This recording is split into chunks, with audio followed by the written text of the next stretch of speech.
Aceekoo wareegamuu kee irratti hunduu harka keessaa qaba. Amma dhugaa kee baasanitti eenyumtuu anaaf qulqulluu miti. Qulqullummaa ofii abbaatu mirkaneeffata.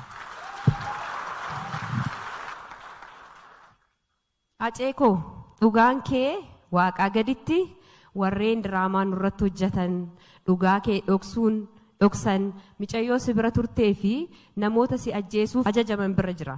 Gaaddidduu isaaniitiin kan rifatan onnee isaanii keessaa dhugaan koo kan dhidhiitachaa jirtu hundi isaanii of beeku.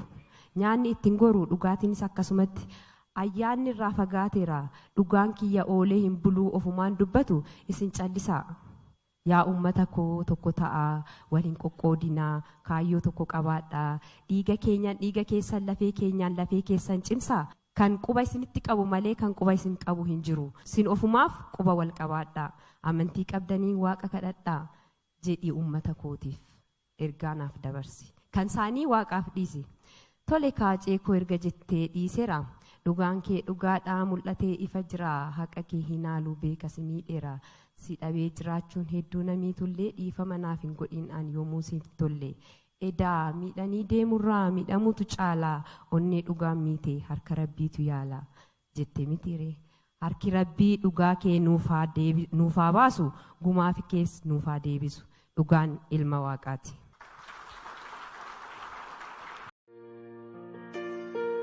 Maaliif dagga'ame?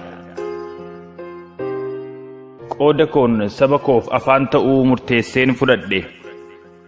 Tarii tasa deemee yoon deebi'uu hanqadhe. Seenaa kiyya mul'isaa ilmaan kiyya guddisaa jedhee waan garaasaa himee lafa naqee taajjabaaf nu laatee biyyan galle dhaqe. Hacaaluu ifaan akka kee tokkitti gaafa dhibde fokkifti. Dhiirri akka kee tokkitti gaafa dhibde fokkifti.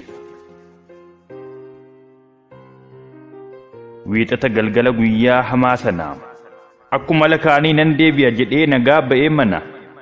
Yoom dhufaatu eeganii aati warraaf ilmaansaa wanta hin yaadamin bakkee adii keessa argame du'aansa. Erga du'unsaa dhaga'ame uummati Oromoo na'eetu weerare warri itti yaadee kiyyessee galaafate gammadee.